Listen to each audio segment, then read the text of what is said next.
الحمد لله الحمد لله نحمده ونستعينه ونستغفره ونؤمن به ونتوكل عليه ونعوذ بالله من شرور أنفسنا ومن سيئات أعمالنا من يهده الله فلا مضل له ومن يضلله فلا هادي له ونشهد أن لا إله إلا الله وحده لا شريك له ونشهد أن سيدنا وسندنا وحبيبنا ونبينا ومولانا محمدا عبده ورسوله وصلى الله تعالى على خير خلقه محمد وعلى آله وأصحابه أجمعين أما بعد فقد قال الله تبارك وتعالى في القرآن المجيد والفرقان الحميد فأعوذ بالله من الشيطان الرجيم بسم الله الرحمن الرحيم إنا أنزلناه في ليلة القدر وما أدراك ما ليلة القدر ليلة القدر خير من ألف شهر تنزل الملائكة والروح فيها بإذن ربهم من كل أمر سلام هي حتى مطلع الفجر صدق الله العظيم وصدق رسوله النبي الكريم ونحن على ذلك لمن الشاهدين والشاكرين والحمد لله رب العالمين.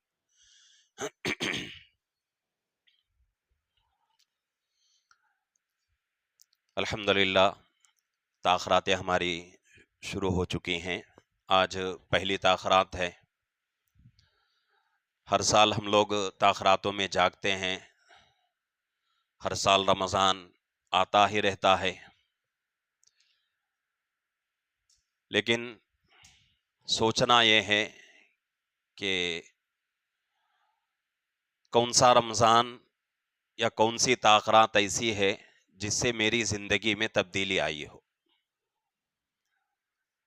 اللہ رب العزت رمضان کا مبارک مہینہ بھی اسی لیے دیتے ہیں، تاخراتیں بھی اسی لیے دیتے ہیں تاکہ مسلمان ان موقعوں سے فائدہ اٹھا کر خوب اللہ کی عبادت کر کے توبہ استغفار کر کے اپنی زندگی کو بدلنے کی کوشش کرے.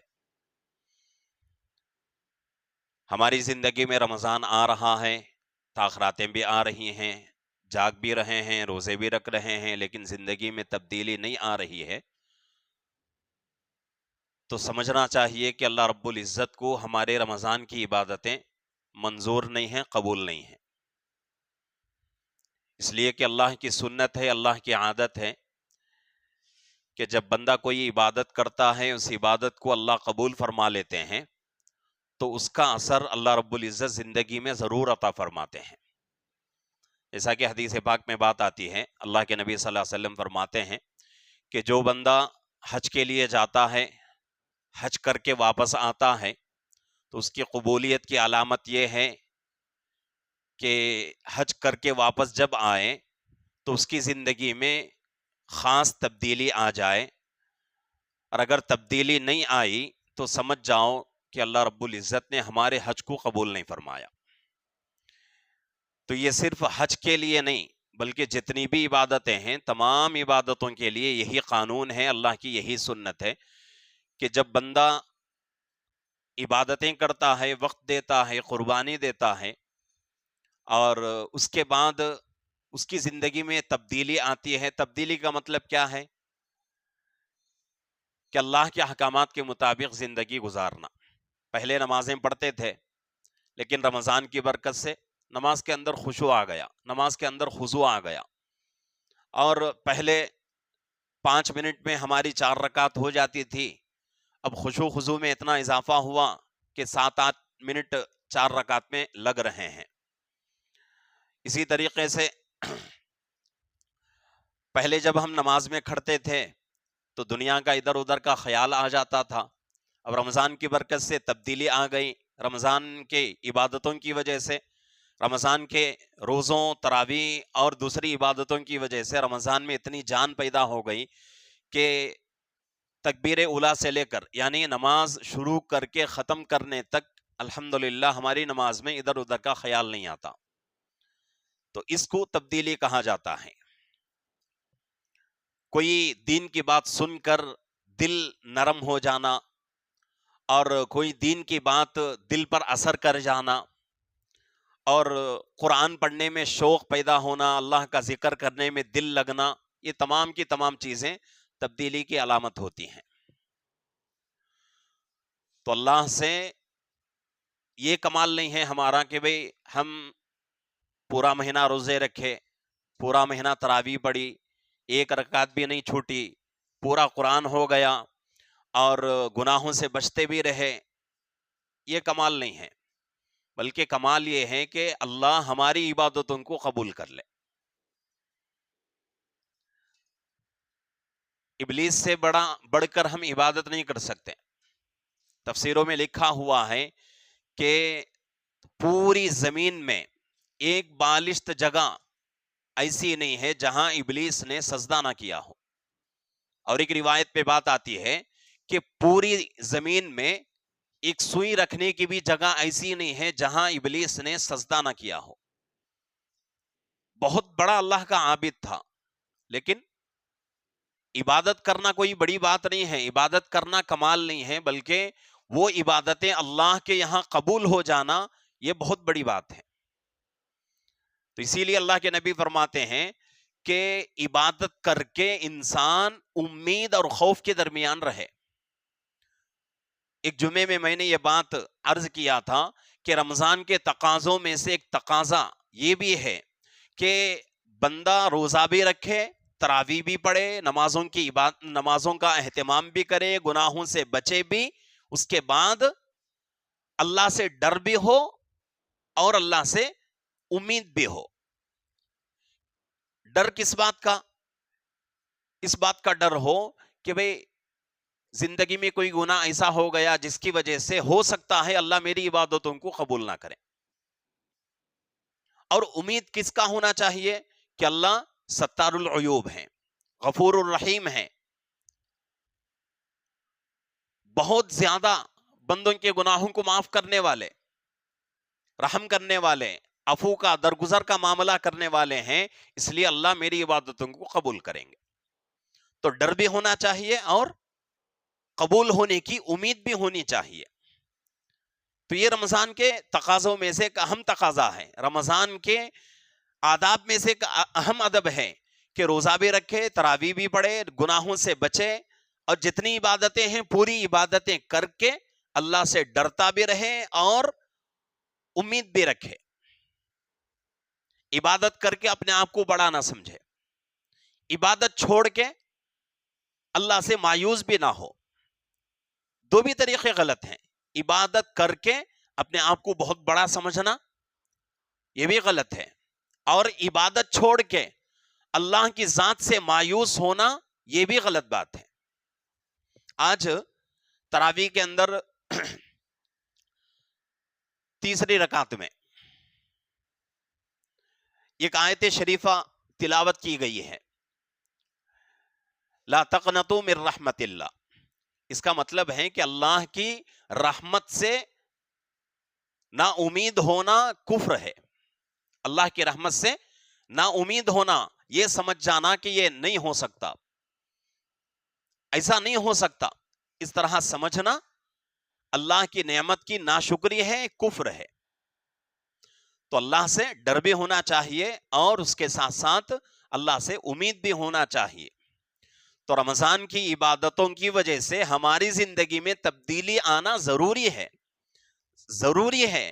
اگر تبدیلی نہیں آتی تو سمجھ جانا ہے کہ اللہ نے ہماری عبادتوں کو قبول نہیں فرمائے. جب اللہ عبادتوں کو قبول کرتے ہیں، حدیث میں بات آتی ہے جب بندے کی اللہ ایک عبادت قبول کرتے ہیں تو اللہ دوسری کی توفیق دیتے ہیں، دوسری عبادت قبول کرتے ہیں تو تیسری عبادت کی اللہ توفیق دیتے ہیں، تیسری عبادت قبول کر لیتے ہیں تو چوتھی عبادت کی اللہ توفیق دیتے ہیں. اب آپ کے ذہنوں میں بات آ سکتی ہے کہ اگر ہماری رمضان کی عبادتیں قبول نہیں ہوتی تو پھر ہم اتنی کثرت سے روزے رکھتے ہیں، نمازیں پڑھتے ہیں، تراویح بھی پڑھتے ہیں، یہ اللہ کی طرف سے توفیق ہو رہی ہے، یہ قبولیت کی علامت ہے نا؟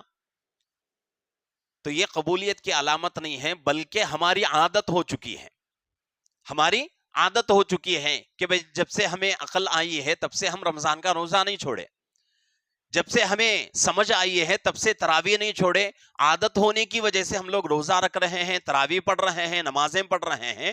عادت الگ چیز ہے اور عبادت کا قبول ہونا اللہ کے یہاں الگ چیز ہے. جیسا کہ قرآن میں کہا گیا ان الصلاۃ تنہا عن الفحشاء والمنکر ولذکر اللہ اکبر، نماز کے بارے میں کہ نماز ہر قسم کی برائی سے انسان کو بچاتی ہے، چاہے وہ بڑی عبادت ہو چاہے چھوٹی عبادت ہو، بڑی سے بڑی گناہ سے بھی انسان کو نماز بچا لیتی ہے، چھوٹے گناہ سے بھی انسان کو نماز بچا لیتی ہے۔ لیکن ہماری زندگی میں کتنے گناہ ہیں جو ختم نہیں ہوئے، لیکن دوسری طرف الحمدللہ نمازیں ہماری ہو رہی ہیں، 5 وقت ہم لوگ نماز پابندی سے پڑھتے ہیں۔ تو مطلب کیا ہے کہ نماز تو ہم پڑھ رہے ہیں، اور کیوں پڑھ رہے ہیں؟ عادت ہو گئی۔ نماز نہیں پڑھتے تو ایک قسم کی بے قراری ہو جاتی ہے، ہم کو اطمینان نہیں ہوتا، سکون نصیب نہیں ہوتا، یہ عادت ہے۔ لیکن نماز کو اللہ کی بڑی عبادت سمجھ کے، اس کی اہمیت کو دل میں رکھ کے نہیں پڑھ رہے ہیں، اس کی وجہ سے گناہ سے نہیں بچ رہے ہیں۔ تو یہ صاف بات ہے کہ اللہ کسی کی عبادت کو قبول کرتے ہیں، ایک عبادت اللہ قبول کرتے ہیں تو دوسری عبادت کی اللہ توفیق دیں گے، دوسری قبول ہو گئی تو تیسری کی، تیسری قبول ہو گئی چوتھی کی۔ تو اس لیے اللہ سے یہ مانگنا چاہیے کہ اللہ رمضان کا مبارک مہینہ گزر رہا ہے اور تراویح بھی پڑھ رہا ہوں، روزے بھی رکھ رہا ہوں اور گناہوں سے بچ رہا ہوں، نمازوں کی پابندی بھی ہو رہی ہے، اے اللہ یہ سب تیری توفیق سے ہو رہا ہے، جس طریقے سے تو مجھے رمضان میں توفیق دے رہا ہے ان عبادتوں کی، اے اللہ پوری زندگی مجھے گناہوں سے بچنے کی، ان عبادتوں کو کرنے کی اے اللہ توفیق دے۔ اس طریقے سے اللہ سے دعا مانگنا ہے، اسی کو امید اور خوف کہتے ہیں۔ خوف، اگر ڈر ہوگا انسان کو، انسان کیا کرے گا؟ اس کے بارے میں سوچے گا، اس کے بارے میں فکر کرے گا۔ امید رہے گی انسان کو تو اور لینے کی کوشش کرے گا۔ تو خوف کا بھی ہونا، ڈر کا بھی ہونا ضروری ہے، اور اللہ سے امید بھی ضروری ہے۔ تو اس لیے رمضان کا تیسرا عشرہ شروع ہو چکا ہے، 20 روزے مکمل ہو چکے، اور رمضان کا مبارک مہینہ ایسا مہینہ ہے کہ ہم لوگ بیانات میں سنتے رہتے ہیں، لیکن دل کے کانوں سے سننا اور اس کو سمجھنا بہت ضروری ہے۔ ہر سال ہم سنتے ہیں، تعلیم میں بھی ہم صبح میں سنتے ہیں کہ شب قدر کی ایک رات کی عبادت 80 پر 3 سال سے زیادہ اللہ کی عبادت میں گزارنے کا جتنا ثواب ہے اتنا ایک شب قدر میں گزارنے کا ثواب ہے، ایک رات صرف۔ اب ایک رات کے بارے میں بتا دیا گیا قرآن حدیث میں۔ اب ہم لوگ کیا سمجھتے ہیں کہ بھئی ایک رات ہے اور وہ رات پوری رات ہم کو جاگنا ہے۔ ایک رات جاگنے کا اللہ نے حکم دیا ہے، اللہ کے نبی نے حکم دیا ہے، لیکن یہ نہیں فرمایا کہ بھئی پوری رات جاگنا ہی جاگنا ہے۔ اس کو سمجھنا پہلے، پوری رات جاگنے کا تذکرہ نہیں ہے قرآن میں، پوری رات جاگنے کا تذکرہ حدیث میں نہیں ہے۔ جتنی طاقت ہے اتنا جاگنا، جب طبیعت تھک جائے تو سونا ہے۔ اور ہمارے بہت سارے علماء اکرام محققین فرماتے ہیں کچھ شب قدر کو پانے کی بہت چھوٹی چھوٹی باتیں کتابوں میں لکھی ہوئی ہیں۔ سب سے بنیادی بات اور سب سے پہلی بات یہ ہے کہ وہ آدمی شب قدر کا ثواب پا سکتا ہے، وہ آدمی شب قدر کی فضیلت پا سکتا ہے جو آدمی عشاء کی نماز جماعت کے ساتھ پڑھے، تراویح جماعت کے ساتھ پڑھے، اور فجر کی نماز سے پہلے 2 رکعت سنت پڑھے اور فجر کی نماز جماعت کے ساتھ پڑھے۔ حدیث میں ہے نا، ہم لوگ سنتے رہتے ہیں کہ جو بندہ عشاء کی اور فجر کی نماز جماعت کے ساتھ پڑھتا ہے اللہ اس کو پوری رات کا ثواب دیتے ہیں، چاہے وہ آدمی پوری رات سو کر گزار لے تب بھی اللہ پوری رات جاگنے کا ثواب دیتے ہیں۔ تو اب رمضان کا مبارک مہینہ ہے، عشاء کی ایک بار نماز پڑھ لیتے ہیں تو کتنا ثواب ملے گا؟ 70 گنا بڑھ کر، 70 گنا بڑھ کر ایک نماز پڑھنے کا ثواب کتنا؟ 70 گنا بڑھ کر پڑھنے کا ثواب ہے۔ اگر کوئی امام مصلی پر کھڑ کر پڑھاتا ہے دوسرے مہینوں میں، ہر نماز کا ثواب 1000 نمازوں کے برابر ہے۔ کوئی امام مصلی پہ کھڑ کر نماز پڑھاتا ہے، چاہے پیچھے پڑھنے والے ایک آدمی ہی کیوں نہ ہو، پڑھانے والے کو کتنا ثواب ملے گا؟ ایک نماز کا ثواب 1000 نمازوں کے برابر. رمضان میں اس کو 70 سے ضرب دیں گے تو ایک نماز پڑھانے کا ثواب 70,000 نماز پڑھانے کے برابر ملے گا ایک امام کو. اور مقتدی کو ایک نماز پڑھنے کا ثواب رمضان میں فرض نماز 70 نماز پڑھنے کا برابر ثواب ملے گا. تو اس طریقے سے اگر عشاء کی نماز جماعت کے ساتھ پڑھ لیے، تراویح جماعت کے ساتھ پڑھ لیے تو اس کا ثواب 70 گنا مل گیا. صبح کی نماز بھی پڑھ لیے، اس کا بھی ثواب 70 گنا مل گیا. نماز کا ثواب تو مل گیا، لیکن یہ دو نمازیں جماعت کے ساتھ پڑھنے کی وجہ سے، سنت اور وتر پڑھنے کی وجہ سے پوری رات کا جو جاگنے کا ثواب ہے وہ الگ ملے گا. تو اس سے شب قدر ہم کو آسانی کے ساتھ ملے گی، لیکن جذبہ بھی ہونا چاہیے. ابھی میں نے کہا عادت ہو گئی اس لیے پڑھ رہے ہیں، اس پر ثواب ملے گا نہیں. ہر چیز کے لیے نیت اس شریعت کے اندر ضروری ہے. بخاری شریف جب حضرت امام بخاری رحمت اللہ علیہ شروع کیے لکھنا تو سب سے پہلی حدیث اللہ کے نبی صلی اللہ علیہ وسلم کی وہ حدیث لا رہے ہیں جس میں نیت کے بارے میں کہا گیا انما الاعمال بالنیات، کہ اعمال کا پورا دار و مدار کس کے اوپر ہوتا ہے؟ نیت کے اوپر ہوتا ہے. دل کی نیت جیسی ہے اللہ کے فیصلے ویسے. دل اگر صاف ہے، نیت اچھی ہے، جذبہ اچھا ہے تو اللہ ایک نماز کا ثواب 70 نہیں بلکہ 70,000 نہیں 70 لاکھ کے برابر بھی، اس سے بھی بڑھ کر بھی اللہ دیں گے. نیت اچھی رہے، جذبہ اچھا رہا تو انشاءاللہ اللہ دینے پہ تھکتے نہیں ہیں. تو اس لیے اچھے جذبے کے ساتھ یہ کام کرنا ہے. اور اس کے ساتھ ساتھ تاخراتوں میں ہم ہر حال میں جاگتے ہی جاگتے ہیں، لیکن جاگنے میں کچھ کام ہم کو ضرور کرنا ہے. 5 تاخراتیں ہیں، 5 تاخراتوں میں نیت کر لیں کہ بڑی عبادت نہیں ہو سکے تو کم سے کم یہ 3-4 کام ہم ضرور کریں گے. ہر آدمی کو کرنا ہے. پہلی بات تو میں نے بتا دیا کہ عشاء کی نماز اور تراویح وتر جماعت کے ساتھ پڑھنا ہے. تکبیر اولیٰ بھی ہماری نہیں چھوٹنا. اس کے ساتھ صبح کی نماز جماعت کے ساتھ پڑھنا ہے. صبح کی فرض نماز سے پہلے 2 رکعت سنت مؤکدہ ہے، اس کو بھی پڑھ کے فرض نماز جماعت کے ساتھ ہم کو پڑھنا ہے. پہلی بات. دوسری بات یہ ہے کہ اگر قرآن پڑھنا آتا ہے تو ہر حال میں تاخراتوں میں ایک قرآن ختم کرنے کی کوشش کریں. ہر 5 تاخراتوں میں ایک قرآن ختم کریں. 5 تاخراتیں ہوتی ہیں اور 5 تاخراتوں میں پارے کتنے ہیں قرآن کے؟ 30 پارے ہیں. تو کتنا حساب بیٹھے گا ایک رات کا؟ 6 پارے. یا پھر جو ہے ایسا نظام بنائیں کہ ہر تاخرات میں ایک منزل قرآن پڑھیں گے. 7 منزلیں ہیں تو 5 تاخراتوں میں 5 منزلیں ہو کر کسی ایک رات میں یا 2 تاخراتوں میں کیا کر لیں، ایک منزل زیادہ کر لیں تو اس طریقے سے آسانی سے ہمارا قرآن ختم ہوگا. ایسا نہیں ہو سکتا تو 6 پارے آرام سے ہماری ترتیب بنے گی اور اس سے ہمارا ایک قرآن ختم ہوگا. الحمدللہ میں تحدیث بن نعمہ کے طور پر عرض کرتا ہوں کہ اللہ نے تراویح سنانے کا موقع دیا ہے. ہمارا قرآن رمضان میں 13 سے 15 قرآن میرے ختم ہوتے ہیں. کتنے؟ 13 سے 15 قرآن میرے آرام سے ختم ہوتے ہیں. اس لیے کہ تراویح کے لیے میں مصلی پہ اسی وقت کھڑتا ہوں جبکہ سنانے کا پارا 13 سے 15 بار نہیں پڑھتا.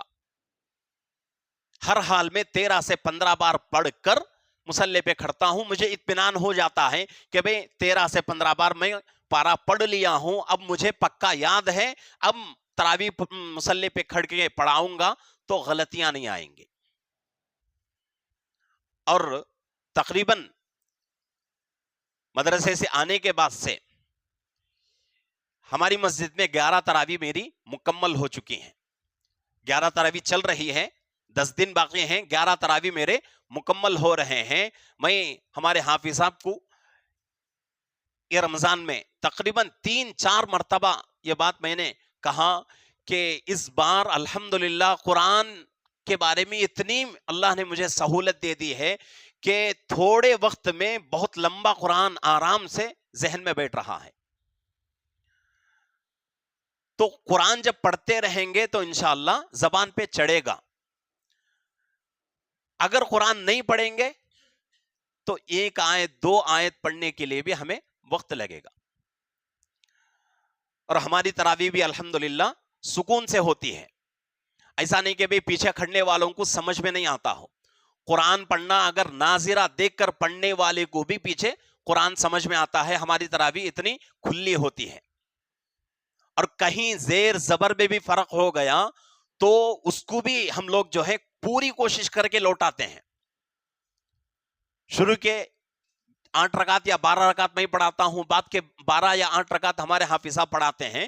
تو جب میری 8 رکعت یا 12 رکعت ہوتی ہے تو باقاعدہ ہمارے حافظ صاحب سے میں پوچھتا ہوں کہ کہیں کوئی چھوٹی غلطی بڑی غلطی ہوئی ہے یا نہیں. اگر ہوئی ہے تو ہمارے حافظ صاحب سے کہتا ہوں کہ وہ آیتیں 2-3 آیتیں لوٹا کر پھر آگے بڑھو. اور اسی طریقے سے جب وہ کبھی پہلے سناتے ہیں بعد میں میں سناتا ہوں تو تب بھی یہی ترتیب ہوتی ہے. اگر ان سے کوئی 1-2 غلطی ہو گئی چھوٹی موٹی تو وہ غلطیوں کو پہلے دوہرا کر بعد میں آگے بڑھتے ہیں. تو قرآن جب پڑھتے رہیں گے تو انشاءاللہ زبان پہ چڑھے گا اور قرآن پڑھنا ہمارے لیے آسان ہوگا. اور حدیث میں اللہ کے نبی صلی اللہ علیہ وسلم فرماتے ہیں کہ وہ آدمی جو قرآن آرام سے پڑھتا ہے اس کے لیے 1 ثواب ہے. جو آدمی قرآن آرام سے پڑھتا ہے اس کے لیے کتنا؟ 1 ثواب. اور جو آدمی اٹک اٹک کر پڑھتا ہے اللہ اس کو 2 ثواب دیں گے.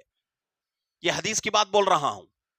جو آدمی قرآن صاف پڑھتا ہے اچھا پڑھتا ہے اس کے لیے کتنا ثواب ہے؟ 1 ثواب ہے. جو مسلمان قرآن صاف نہیں پڑھ سکتا اٹک اٹک کر پڑھتا ہے اللہ اس کو کتنے ثواب دیں گے؟ 2 ثواب. اب تمہارے ذہنوں میں بات آ سکتی ہے کہ اچھا پڑھنے والا اچھا پڑھ رہا ہے اس کو ثواب زیادہ ملنا چاہیے، لیکن اٹک اٹک کر پڑھنے والے کو 2 ثواب کیوں؟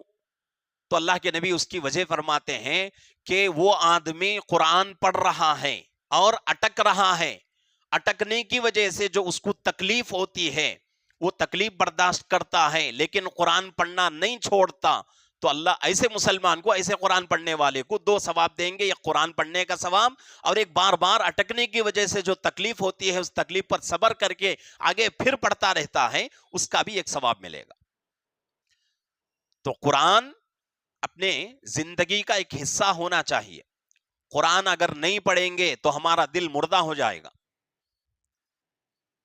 قرآن اگر پڑھتے رہیں گے تو انشاءاللہ دل ہمارا زندہ رہے گا اور دل کے اندر نرمی آئے گی.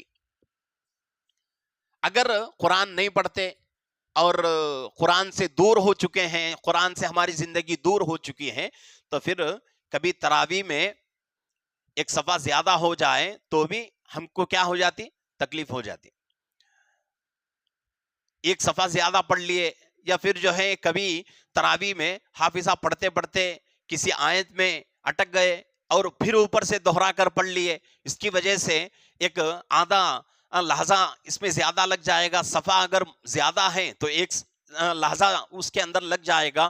اگر قرآن سے محبت نہیں ہے، قرآن پڑھنے کی عادت نہیں ہے، قرآن سے ہمارے زندگی میں کوئی تعلق نہیں ہے تو پھر امام صاحب پڑھتے رہیں گے، پیچھے ہم کھڑ کے سوتے سوتے قرآن سنیں گے. اور کسی ایک دن زیادہ لمبا ہو گیا تو امام صاحب کو درود پیش کریں گے.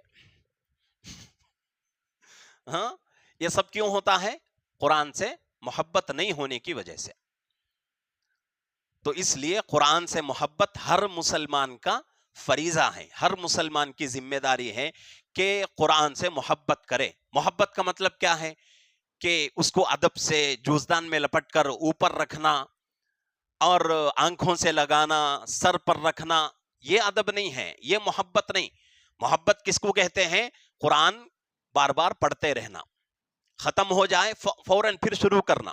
اس کو محبت کہتے ہیں، اس کے احکامات پہ عمل کرنا، تو یہ قرآن سے محبت ہے۔ تو اس طریقے سے قرآن سے محبت ضروری ہے۔ تو جو لوگ قرآن پڑھنا جانتے ہیں ان کے لیے بہترین اور آسان طریقہ قرآن ختم کرنے کا اور شب قدر کو پانے کا کہ تاخراتوں میں، ہر تاخرات میں 6 پارے آرام سے پڑھ لیں، اور جو لوگ پورا سال قرآن پڑھتے رہتے ہیں دیکھ کر ہی، اور جو لوگ قرآن نہیں پڑھتے ان کے لیے ایک پارا 1 گھنٹے سے 1.5 گھنٹہ لگے گا، کیونکہ زبان پر نہیں چڑھتی آیتیں، تو اس لیے دیر لگتا ہی لگتا ہے۔ لیکن جو لوگ قرآن پڑھتے رہتے ہیں، عادت ہو گئی ہے، ان لوگوں کو آرام سے 40 منٹ میں ایک پارا مکمل ہو جائے گا۔ اگر کوئی حافظ ہے، جیسا ہم جیسے لوگوں کے لیے، ہمارے لیے ہر لحظے میں ایک صفحہ مکمل ہوگا، اور حفظ کے قرآن میں ایک پارے میں 20 صفحے آتے ہیں، تو ایک پارا کتنے وقت میں ہمیں ختم ہوتا ہے؟ 20 منٹ میں، حافظوں کے لیے۔ لیکن جو لوگ حافظ نہیں ہیں، ناظرہ پڑھتے ہیں اور پورا سال پڑھتے رہتے ہیں، ان کو آدھے گھنٹے سے 40 منٹ ہر حال میں لگے گا، اور اس طریقے سے اگر پڑھتے جائیں گے، آدھا گھنٹہ بھی اگر پڑھیں گے ایک پارا، تو 3 گھنٹے میں 6 پارے مکمل، 3 گھنٹوں میں 6 پارے مکمل۔ تو ہم کو دوسرا کام کیا کرنا ہے؟ تاخراتوں میں قرآن پڑھنا آتا ہے تو ہر حال میں، ہر رات تاخرات میں 6 پارے پڑھ کر 5 تاخراتوں میں ایک قرآن ختم کرنا ہی کرنا ہے۔ اگر قرآن پڑھنا نہیں آتا، مسلمان کی تو شان نہیں ہے کہ مسلمان یہ زبان سے بولے کہ مجھے قرآن پڑھنا نہیں آتا، ہر حال میں سیکھنا ہی سیکھنا ہے۔ دنیا کا ہر کام ہم لوگ سیکھتے ہیں، سیکھ کر کرتے ہیں، لیکن سیکھتے نہیں ہیں تو کون سا کام؟ دین اور شریعت، قرآن ہم لوگ نہیں سیکھتے، اس کے لیے ہمارے پاس وقت نہیں۔ اللہ کے پاس حشر کے میدان میں قرآن اللہ سے مطالبہ کرے گا، جب بندے کو اللہ بلائیں گے، حساب لیں گے، تو قرآن کہے گا کہ اللہ یہ دنیا کے اندر میرے ساتھ ناانصافی کرتا تھا، میرے ساتھ ظلم کرتا تھا، اے اللہ اس کو جہنم میں ڈال دے۔ قرآن بولے گا، تو اس وقت کتنی بھی عبادتیں کیوں نہ ہو، لیکن قرآن کا حق ادا نہ کرنے کی وجہ سے اللہ رب العزت قرآن کی بات کو لے کر جہنم میں ڈال دیں گے۔ تو اس لیے قرآن پڑھنے کی کوشش کرنا ہے، سیکھنا ہے ہر حال میں۔ اگر قرآن پڑھنا نہیں آتا تو ان کو کیا کرنا ہے کہ وہ لوگ 3 تسبیحات مکمل کریں۔ 3 تسبیحات، پہلی تیسرا کلمہ، سوم کلمہ جسے ہم کہتے ہیں، سبحان اللہ والحمد للہ ولا الہ الا اللہ واللہ اکبر ولا حول ولا قوت الا باللہ العلی العظیم، یہاں تک مکمل کریں۔ نہیں، اتنا نہیں پڑھ سکتے، سبحان اللہ الحمدللہ اللہ اکبر، سبحان اللہ الحمدللہ اللہ اکبر، اتنا تو بھی ایک تسبیح مکمل کرنا ہے۔ ایک تسبیح کا مطلب 100 مرتبہ۔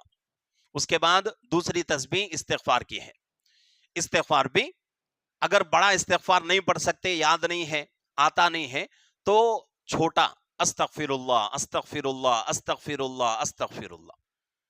لیکن گجرات کے ایک بہت بڑے مفتی ہیں، حضرت مفتی احمد خان پوری صاحب دامت برکاتہم، بہت بڑے مفتی ہیں، اور پورے عالم کے اندر حضرت جو ہے بڑا کام کر رہے ہیں آج، اللہ حضرت کی عمر میں برکت عطا فرمائے۔ تو حضرت فرماتے ہیں کہ اگر کوئی مسلمان استغفار پڑھتا ہے، استغفار پڑھتے ہوئے استغفر اللہ کہتا ہے، استغفر اللہ کا مطلب اے اللہ میں تجھ سے گناہوں کی بخشش چاہتا ہوں، گناہوں سے توبہ کرتا ہوں، یہ ہے استغفر اللہ کا مطلب۔ لیکن حضرت فرماتے ہیں کہ اگر کوئی مسلمان استغفر اللہ کی جگہ نستغفر اللہ کہتا ہے، استغفر اللہ کی جگہ نستغفر اللہ، حمزہ نکال کر صرف نون جوڑنا ہے، نستغفر اللہ۔ استغفر اللہ کا مطلب اے اللہ میرے گناہ معاف فرما، نستغفر اللہ کا مطلب اے اللہ پوری امت کے گناہ معاف فرما۔ اس طریقے سے اگر استغفار پڑھیں گے تو حضرت فرماتے ہیں کہ اس وقت امت میں جتنے مسلمان ہیں، ہر مسلمان کی طرف سے اللہ ثواب دیں گے۔ کتنا بڑھے گا ثواب، کتنی نیکیاں زیادہ ہوں گی۔ آج کے اس دنیا میں کتنے مسلمان ہیں کسی کے پاس اس کا حساب نہیں. ہاں جو لوگ حساب کرتے ہیں وہ ایک اندازہ ہے، بس اتنے کروڑ ہیں، لیکن حقیقتاً کسی کے پاس اس کا حساب نہیں کہ کتنے مسلمان اس وقت ہیں. تو صرف چھوٹا سا کام ہے، استغفر اللہ پڑھنے کی جگہ نستغفر اللہ اس نیت سے پڑھیں کہ میں اپنے بھی بارے میں اور پوری امت کے مسلمانوں کی طرف سے بھی اللہ سے توبہ کرتا ہوں. اتنی نیت کر کے نستغفر اللہ پڑھتا ہے تو اس وقت پورے عالم میں جہاں جہاں بھی مسلمان ہیں ہر مسلمان کے بدلے میں اللہ پڑھنے والے کو نیکیاں دیں گے. ایک رات میں انسان 1000 2000 10,000 کروڑ لاکھ نہیں بلکہ اربوں خربوں اس سے بھی بڑھ کر پہاڑوں کے جیسے نیکیاں کما سکتا ہے، اور وہ بھی رمضان کا مبارک مہینہ ہے.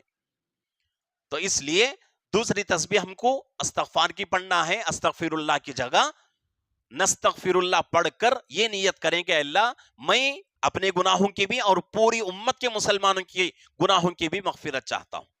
تو انشاءاللہ پہاڑوں کے جیسے نیکیاں ہم کو اللہ عطا کریں گے. اب تیسری تسبیح درود شریف کی ہے. درود شریف یہ بھی زندگی کا ایک حصہ ہم کو بنانا ہے. درود شریف سے بہت سارے مسائل حل ہوتے ہیں.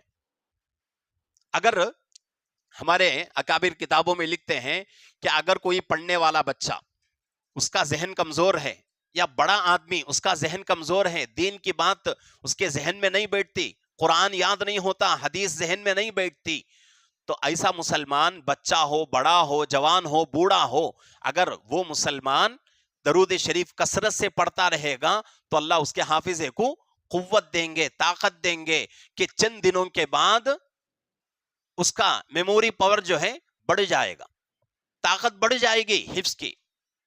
تو اس لیے اور بھی بہت ساری چیزوں کے اندر درود شریف میں بہت ہی بہترین طاقت چھپی ہوئی ہے کہ درود شریف اٹھتے بیٹھتے آرام سے ہم لوگ پڑھ سکتے ہیں. تو اس لیے تیسری تسبیح کیا پڑھنا ہے؟ درود شریف. درود شریف پہ جو بھی درود آپ کو آتا ہو، ایسا نہیں کہ بھئی فلانا درود پڑھنا ہے فلانا درود نہیں، جو بھی درود آپ کو آتا ہو چھوٹا سا چھوٹا درود ہی کیوں نہ ہو اس درود کو ایک تسبیح مکمل کریں. کن کے لیے؟ یہ جن کو قرآن پڑھنا نہیں آتا. قرآن پڑھنے والے بہانہ بنا کر ان 3 تسبیحات کو مکمل نہ کریں. قرآن پڑھنے والے ہر حال میں تاخراتوں میں ہر تاخرات میں 6 پارے پڑھ کر 5 تاخراتوں میں ایک قرآن ختم کرنا ہی کرنا ہے. لازم سمجھ لیں، اس کے بغیر سحری نہیں کرنا، اس کے بغیر دن نہیں گزرنا.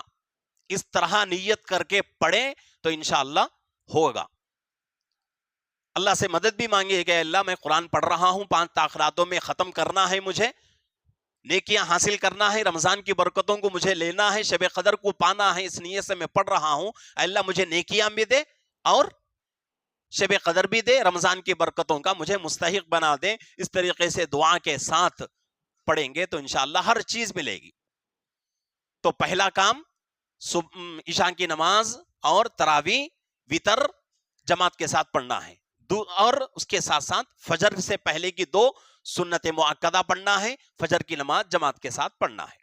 دوسرا کام قرآن شریف کی تلاوت. قرآن شریف نہیں پڑھ سکتے تو 3 تسبیحات مکمل کرنا ہے، اور اس کے ساتھ ساتھ جتنے سورت ہم کو آتی ہیں، بہت سارے لوگوں کو 10 سورتیں آتی ہیں، 4 سورتیں آتی ہیں، 5 سورتیں، 6 سورتیں. اس کے اوپر ہم کو افسوس بھی کرنا ہے کہ بھئی ہماری زندگیاں کسی کی 40 سال ہو گئی، 50 سال ہو گئی، 60 سال ہو گئی، لیکن وہ 5 سے 10 سورتوں میں ہم لوگ اٹکے ہوئے ہیں. اگر وہ 5 سورتیں بھی کوئی عالم سننے کے لیے بیٹھ جائے تو ایک سورت نہیں بلکہ ایک آیت بھی صحیح نہیں رہے گی ہماری. بہت سارے لوگ بہانہ کرتے ہیں، ہیلا نکالتے ہیں کہ بھئی ہماری زبان نہیں پلٹتی، شریعت کے اندر زبردستی نہیں ہے نا. تو جن چیزوں میں شریعت میں زبردستی نہیں ہے اس میں کوئی بھی زبردستی نہیں کرے گا، لیکن جن چیزوں کو پابندی سے کرنا ہی کرنا ہے تو ہر حال میں سیکھ کر ہی کرنا ہے. قرآن شریف ان چیزوں میں نہیں ہے کہ بھئی جیسا تم کو آتا ویسا پڑھو، یہ نہیں ہے. اللہ کے نبی صلی اللہ علیہ وسلم حدیث میں فرماتے ہیں کہ قرآن کو بہترین آواز سے پڑھو، بہترین لہجے میں پڑھو، تجوید کے ساتھ ٹہر ٹہر کر پڑھو. اس سے ہر حرف کے بدلے میں نیکی ملتی رہے گی. اگر ہم یہ بہانہ بنا کے پڑھنا نہیں آتا یا زبان نہیں پلٹتی، بڑے ہو کر کہاں سیکھیں گے، یہ سب بہانے ہیں. حضرت شیخ الاسلام حسین احمد مدنی رحمت اللہ علیہ ہمارے علماء دیوبند میں بہت بڑی شخصیت. آج ہم ہندوستان میں آزاد بیٹھے ہیں تو حضرت کا صدقہ ہے، ورنہ تو جس زمانے میں ہمارا ہندوستان انگریزوں کے پنجوں میں جکڑا ہوا تھا، اس وقت تقریباً ہمارے ملک کے اکثر اکابر نیت کر چکے تھے کہ بھئی ہم کو ہجرت کرنا ہے، ہندوستان چھوڑ کے جانا ہے. لیکن ڈٹ کر اور مقابلہ کرنے کی جو شخصیات تھیں، ان میں سے ایک حضرت مولانا حسین احمد مدنی رحمت اللہ علیہ. اس وقت حضرت مولانا ارشد مدنی صاحب دامت برکاتہم باحیات ہیں، ان کے ابا ہیں. کڑبے میں گزشتہ سال دسمبر کے مہینے میں بہت بڑا جلسہ ہوا تھا. اس جلسے میں حضرت بیان کرے تھے تو ان کے ابا حضرت مولانا حسین احمد مدنی رحمت اللہ علیہ اور عالم دین تھے، بہت بڑے عالم دین، اور اللہ کے نبی صلی اللہ علیہ وسلم کے خاندان سے ان کا تعلق ہے. ان کے پاس سے لے کر اللہ کے نبی تک کا پورا شجرہ موجود ہے. ان کے ابا کا نام انہوں کون، ان کے ابا کون، ان کے ابا کون، ان کے ابا کون، ان کے ابا کون، اور یہ سلسلہ کہاں تک؟ اللہ کے نبی تک. حضرت حسن اور حسین رضی اللہ عنہما سے ہو کر اللہ کے نبی تک پہنچتا ہے، وہاں تک ان کے پاس شجرہ موجود ہے. تو مدنی خاندان ہے، اور مسجد نبوی میں بیٹھ کر اس زمانے میں 18 سال حدیث پڑھا کر آئے ہیں. بڑی فخر کی بات ہے یہ کہ ہندوستان کا عالم مدینہ منورہ میں بیٹھ کر 18 سال، وہ بھی ایک دو دن نہیں، 18 سال مسجد نبوی میں اور اللہ کے نبی صلی اللہ علیہ وسلم کے منبر کے بازو میں بیٹھ کر 18 سال حدیث پڑھا کے آئے. اتنے بڑے عالم تھے، پوری دنیا مانتی ہے ان کو. لیکن حضرت حافظ نہیں تھے، حفظ نہیں ہوا تھا حضرت کا. موقع ایسا آیا کہ انگریزوں نے علماء کی جماعت کو ارسٹ کر کے اندر ڈال دیا. رمضان شروع ہو رہا تھا، چاند رات ہو گئی، چاند رات ہونے والی تھی، ایک دن باقی تھا رمضان شروع ہونے میں. اس وقت حضرت شیخ الاسلام حسین احمد مدنی رحمت اللہ علیہ کے ساتھ ان کے استاذ محترم حضرت شیخ الہند رحمت اللہ علیہ، انہوں کون؟ دیوبند مدرسے کے سب سے پہلے پڑھنے والے، سب سے پہلے عالم محمود الحسن رحمت اللہ علیہ. تو حضرت شیخ الہند رحمت اللہ علیہ کے ساتھ ان کے پورے شاگرد موجود تھے. تو حضرت نے کہا کہ بھئی رمضان شروع ہو رہا ہے، تراویح کا مسئلہ ہے، ہر آدمی اپنے اپنے طور سے سحری کرے گا، افطاری کرے گا، روزہ تو رکھے گا، لیکن تراویح کا مسئلہ ہے. اور اتفاق کی بات یہ ہے کہ حضرت شیخ الہند رحمت اللہ علیہ بھی حافظ قرآن نہیں تھے، استاد بھی حافظ قرآن نہیں اور شاگرد بھی حافظ قرآن نہیں. لیکن پریشانی، اب رمضان شروع ہو رہا ہے، کیا کریں گے؟ تو حضرت شیخ الہند رحمت اللہ علیہ نے حضرت شیخ الاسلام حسین احمد مدنی رحمت اللہ علیہ سے کہا کہ حسین، تیری ذمہ داری ہے کہ ہر دن ایک پارہ تو تراویح میں سنانا ہے. حافظ نہیں تھے، لیکن حضرت نے بول دی سنانا ہے. تو حضرت کے زندگی کے بارے میں کتاب میں لکھا ہوا ہے کہ جیل میں ہیں، اندر بڑی پریشانیاں ہو رہی ہیں، سختیاں ہو رہی ہیں، اس کے باوجود بھی صبح سے لے کر مغرب تک پورا ایک پارہ حفظ کر کے مکمل طریقے سے ہر دن تراویح میں ایک پارہ سناتے تھے. ایک پارہ حفظ کر کے. ہم لوگ پہلے سے حافظ ہیں. میں نے شروع میں کہا کہ تراویح کے لیے مصلی پہ میں اسی وقت کھڑتا ہوں جبکہ سنانے کا پارہ 13 سے 15 بار نہیں پڑھ لیتا، 13 سے 15 بار پڑھنے کے بعد مصلی پہ کھڑتا ہوں. اور میں پہلے سے حافظ ہوں. لیکن حضرت پہلے سے حافظ نہیں تھے، لیکن رمضان کا مبارک مہینہ آیا، محبت تھی قرآن سے، تراویح سے محبت تھی کہ کسی بھی طریقے سے قرآن ختم کرنا ہے. تو اس جذبے سے بڑی عمر ہو چکی تھی، شادی ہو کر بچے بھی ہو چکے تھے، اور بڑھاپا شروع بھی ہو چکا تھا. اس زمانے میں ایک ایک دن ایک ایک پارا یاد کر کے رات میں تراویح میں سناتے تھے. تو اس سے یہ معلوم ہوتا ہے کہ قرآن پڑھنا عمر سے کوئی تعلق نہیں رکھتا. قرآن پڑھنا عمر سے کوئی تعلق نہیں رکھتا. اب چلو ایک بات آ سکتی ہے کہ وہ زمانہ پرانا زمانہ تھا، آج کے زمانے میں کہاں سے ہوگا. آج کے زمانے میں بھی ایسی مثال موجود ہے.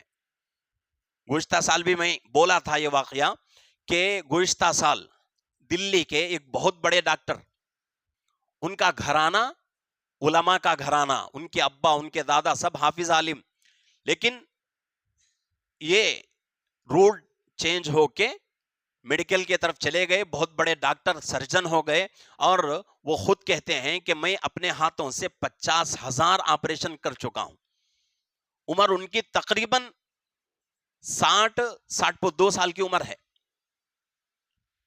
اس عمر میں دلی میں ایک مسجد میں ایک امام صاحب کے پاس بیٹھ کر حافظ قرآن ہوئے، اور دلی سے ہر دن دیوبند آ کر مدرسے میں پڑھ کر 8 سال پڑھ کے عالم بھی بنے.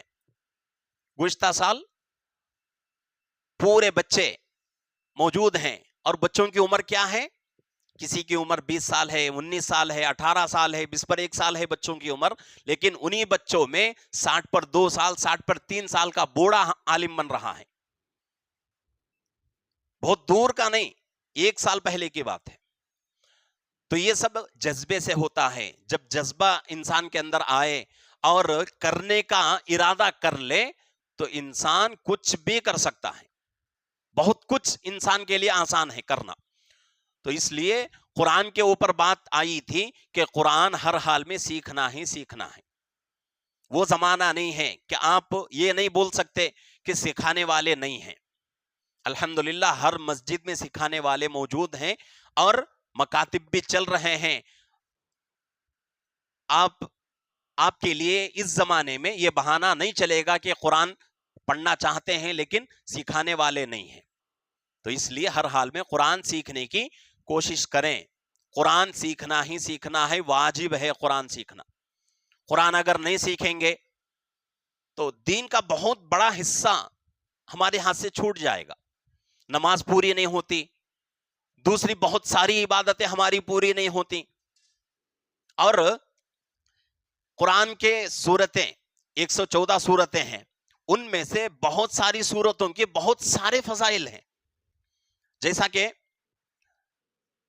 سورہ فاتحہ کے بارے میں حدیث پہ فرمایا گیا کہ سورہ فاتحہ اگر کوئی مسلمان 7 بار پڑھ کر کسی مریض پر دم کرے گا تو اس کو اللہ شفا دیں گے. پانی میں دم کر کے پیے گا تو شفا ملے گی. سورہ یاسین کے بارے میں اللہ کے نبی فرماتے ہیں کہ سورہ یاسین قرآن کا دل ہے. ہر مسلمان کے دل کے اندر سورہ یاسین محفوظ ہونا ضروری ہے.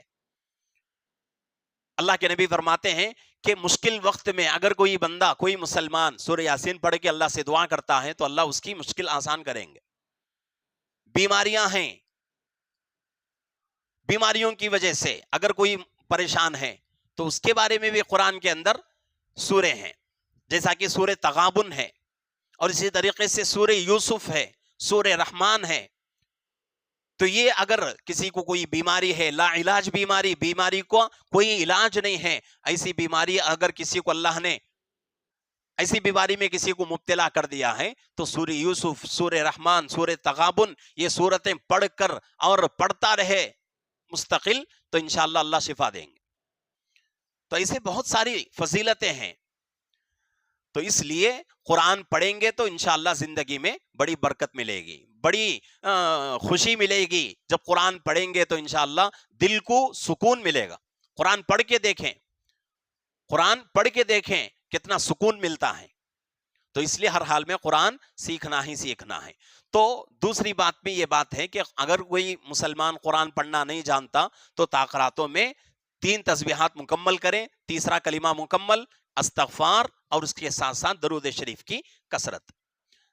تو یہ اس سے 3 تسبیحات مکمل کریں، اور اس کے ساتھ ساتھ صدقہ خیرات بھی کرنے کا حکم دیا گیا ہے. تاخرات میں اگر کوئی مسلمان 1 روپیہ صدقہ کرتا ہے تو 70 کے برابر.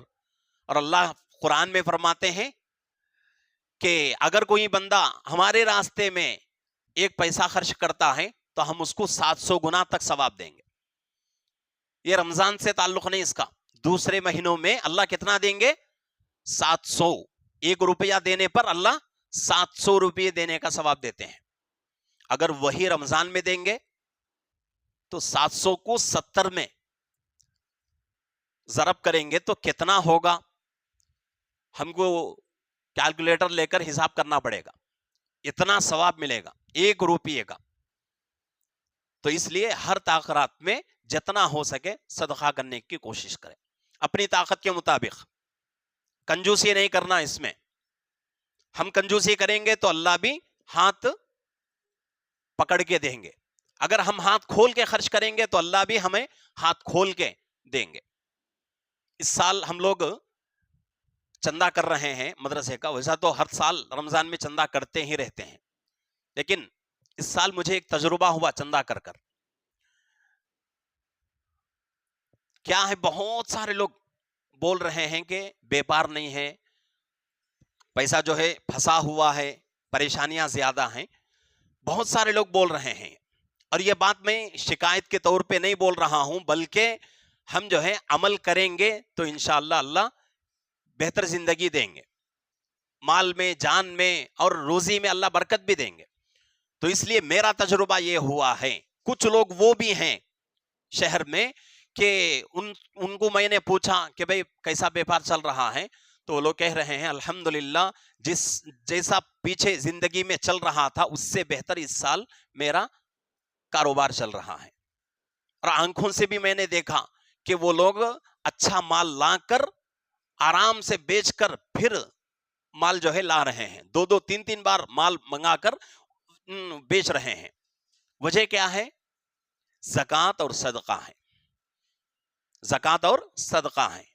زکوٰۃ کے بارے میں اللہ کے نبی نے فرمایا کہ پوری دنیا میں چاہے سمندر میں ہو چاہے زمین میں ہو، کسی کے کوئی مال پہ کوئی چھوٹا نقصان بھی آتا ہے تو اس کی وجہ زکوٰۃ ہوتی ہے. زکوٰۃ نہ دینے کی وجہ سے اللہ مال کو برباد کرتے ہیں. اور حدیث میں بھی ہے، فضائل اعمال کے اندر وہ روایت ہے، صدقات کے اندر موجود ہے کہ ہر دن صبح میں جب سورج نکلتا ہے تو 2 فرشتے اللہ سے دعا کرتے ہیں کہ اے اللہ، ایک فرشتہ کہتا ہے اے اللہ جو بندہ خرچ کرتا ہے تیرے راستے میں اس کی روزی میں برکت دے، اور جو بندہ خرچ نہیں کرتا اس کی روزی کو برباد کر دے، اس کے مال کو برباد کر دے. فرشتہ دعا کرے گا. تو اس لیے صدقہ، خیرات اور زکوٰۃ مالی عبادتیں ہیں، ہر حال میں کرنا ہی کرنا ہے. اس سے انشاءاللہ زندگی میں برکت آئے گی. اور کچھ لوگ الحمدللہ ایسے بھی ہیں کہ امانت داری کے ساتھ زکوٰۃ ادا کرتے ہیں. ایک چھوٹا واقعہ میں بولتا ہوں کہ ایک 7-8 دن پہلے ایک عورت کا فون آیا. فون کہاں سے آ رہا ہے؟ یو پی سے ایک عورت فون کرتی ہے اور مسئلہ پوچھتی ہے کہ حضرت میرے پاس 2 تولے سونا ہے اور 11 تولے چاندی ہے، گھر میں کیش 5000 ہے، اس کے علاوہ کوئی چیز میرے پاس نہیں ہے، اور الحمدللہ 1 روپیہ بھی میرے اوپر قرض نہیں ہے، قرض سے پورا میں خالی ہوں. 2 تولے سونا، 11 تولے چاندی اور گھر میں 5000 کیش ہے. حضرت میرے اوپر کتنا زکوٰۃ واجب ہے؟ حساب کر کے بولو. ایسے لوگ بھی ہیں الحمدللہ. ہماری مسجد میں 2-3 ساتھی 3 دن پہلے میرے سے حساب کرائے. ایک کے پاس 2 تولے ہیں، ایک کے پاس 1.5 تولہ ہے، اور حساب کرا کے زکوٰۃ بھی دے دیے وہ لوگ، اور مجھے بھی گواہ بنا دیے کہ مفتی صاحب ہم جو ہے یہ اپنی زکوٰۃ دے رہے ہیں آپ کے سامنے. تو ایسے لوگ ہیں آج بھی الحمدللہ. تو اس لیے زکوٰۃ امانت داری کے ساتھ دینا ہے. اور جو لوگ زکوٰۃ امانت داری کے ساتھ دے رہے ہیں ان کی تجارت چل رہی ہے، ان کی روزی میں برکت اللہ دے رہے ہیں، اور ہر کام ان کا وقت پہ ہو رہا ہے. زکوٰۃ اگر نہیں دیں گے، صدقہ خیرات نہیں کریں گے تو اللہ بھی کھینچ لیں گے. تو اس لیے ضروری ہے تاخیراتوں میں ان عبادتوں کے ساتھ ساتھ صدقہ خیرات بھی کریں. اور اس کے ساتھ اور ایک کام کیا کرنا ہے کہ تازہ وضو کرنا، وضو کر کے سنت کے مطابق وضو کرنا، وضو کر کے آخر میں 2 رکعت صلاۃ التوبہ پڑھنا ہے. 2 رکعت صلاۃ التوبہ کیسے پڑھنا ہے کہ پورے دنیا کے الجھنوں کو نکالنا ذہن سے، کوئی ٹینشن نہیں، کسی کی کوئی فکر نہیں، دنیا سے مکمل کٹ کے 2 رکعت، صرف 2 رکعت پڑھنے میں زیادہ سے زیادہ وقت کتنا لگتا ہے؟ 5 منٹ. اگر کوئی اللہ والا ہے، لمبی رکعت ہو رہی ہے وہ الگ بات، لیکن عام طور سے ہماری نماز اچھی اگر نماز پڑھنا ہے تو 2 رکعت 5 منٹ میں ہوں گے. تو تازہ وضو کرنا اور 2 رکعت صلاۃ التوبہ کی نیت سے. اگر یہ بولنا نہیں آتا تو نیت کیا کرنا؟ اے اللہ توبے کی نماز پڑھتا ہوں، اے اللہ توبے کی نماز پڑھتا ہوں. 2 رکعت نفل نیت سے، 2 رکعت دنیا کے تمام غموں کو چھوڑ کر اللہ کی طرف متوجہ ہو کے 2 رکعت پڑھے اور اطمینان کے ساتھ پڑھ کر آخر میں سلام پھیرنے کے بعد 5-7 منٹ 10 منٹ اپنے لیے، اپنے گھر والوں کے لیے اور اپنے دوستوں کے لیے، اپنے رشتہ داروں کے لیے، پوری امت کے لیے دعا کریں. اللہ قرآن میں کہتے ہیں تم مجھ سے مانگو میں تمہیں دوں گا. کیا کسی کی کوئی پریشانی نہیں ہے؟ کسی کو کوئی تکلیف نہیں ہے؟ تکلیفیں ہیں سب کو ہی نہیں کیا؟ سب بھی آرام سے ہیں؟ تکلیفیں نہیں سالے بولو. سب کو بھی تکلیفیں ہیں، لیکن اللہ کیا بولتے ہیں؟ میرے سامنے آؤ، دعا کرو، تمہاری تکلیفوں کو دور کرتا ہوں کہتے ہیں. تو اس کے واسطے بہترین موقع ہے تاخراتوں میں. تاخرات میں شب قدر بھی ملتی ہے ہم نہ یہ کام کرنے سے، اور ہماری توبہ بھی اللہ قبول کرتی، زندگی آسان ہوتی. تو اس لیے یہ کام ہر حال میں کرنا ہے. کتنے کام ہوئے؟ ایک عشاء کی نماز وتر جماعت کے ساتھ، تراویح جماعت کے ساتھ پڑھنا ہے، اور صبح کی نماز سے پہلے 2 رکعت سنت صبح کی نماز جماعت کے ساتھ پڑھنا ہے. پہلا کام. دوسرا کام، قرآن پڑھنا آتا ہے تو اس کا جو ہے ایک نصاب بنائیں کہ ہر تاخرات میں 6 پارے پڑھ کر 5 تاخراتوں میں ایک قرآن ختم کرنا. اگر قرآن پڑھنا نہیں آتا تو 3 تسبیحات کی پابندی. پہلی تسبیح تیسرے کلمے کی، دوسری استغفار کی، تیسری درود شریف کی. یہ دوسرا کام. اور تیسرا کام طاقت کے مطابق صدقہ خیرات کرنا ہر رات میں. ایسا نہیں کہ ایک دن دے دیے ہو گیا، ایسا نہیں. ہر رات میں تازہ صدقہ خیرات کرنا. ہنڈی میں ڈالنے کو صدقے کے پیسے، مسجد ہے، مسجد کو صدقہ دینا نہیں. مفتی صاحب بولیں صدقہ کر کو عبادت کرو بول کر جا کو 10 روپے ہنڈی میں ڈالے تو برباد ہوا تھا صدقہ. صدقہ خیرات زکات مسجد کو نہیں چلتا، عیدگاہ کو نہیں چلتا. کسی غریب کو دو. غریب کا مطلب ہم باہر گیٹ کے پاس منگنے والے بیٹھتے، اس سے پہلے بھی بولا ہوں، ان کو دیے تو فائدہ کیا بھی نہیں ہے. ان کو دیے تو فائدہ کیا نہیں ہے. کیا واسطے بولو؟ شریعت مسلمان کی ہر چیز میں رہبری کرتی. شریعت کا مزاج کیا ہے کہ وہ آدمی جس کا کام ہی مانگنا ہے، مانگنا ہی اس کا جو ہے مشغلہ ہے، ایسے آدمی کو مت دو. شریعت بول رہی ہے. اب باہر جو بیٹھے ہیں ان کو دیتے رہے تو دینے والے جب تک رہتے لینے والے لیتے رہتے. تو اس لیے اپنے صدقے خیرات کو بچانا. ان کو دینا ہے تو کون سا پیسہ دینا؟ صدقے کی نیت کرنا نہیں، بغیر ثواب کے ان کو دے ڈالنا جتنا بھی دینا ہے، لیکن صدقہ خیرات زکات مستحق کو دیے تو فائدہ ملتا. اور اس کے ساتھ ساتھ 2 رکعت تازہ وضو کر کو 2 رکعت صلاۃ التوبہ پڑھ کو اللہ سے خوب توبہ استغفار کرنا. یہ 4 کام اگر ہر تاخرات میں کر لیے تو انشاءاللہ ہمیں شب قدر بھی ملتی اور رمضان کی برکتیں بھی ملتی، زندگی میں برکتیں بھی آتی، اور اللہ پریشانیوں سے مصیبتوں سے بھی بچاتی. کریں گے 4 کام پابندی سے کرنا. کون کون کرتی بولو؟ وعدہ کرنا، اللہ کے گھر میں وعدہ کرنا. وعدہ کرے تو اللہ ہے نا توفیق بھی دیتی ہے اس کا. ارادہ کرو، اللہ سے مانگو کہ اے اللہ یہ 4 کام ہیں، چھوٹے چھوٹے کام، اے اللہ زندگی میں کو زندگی بدلنا چاہتا ہوں، یہ 4 کام کرنے کے واسطے ارادہ کرتا ہوں، اے اللہ جیسا آپ ارادہ کریا ہوں کرنے کی بھی توفیق دے بول کر اللہ سے دعا کرو، اور ہر تاخرات میں یہ 4 کام کرو، انشاءاللہ زندگی میں برکت آئے گی، اللہ گناہوں سے پاک کریں گے اور پریشانیوں سے بھی اللہ بچائیں گے۔ تو اس لیے یہ 4 کام پابندی سے کرنا ہے۔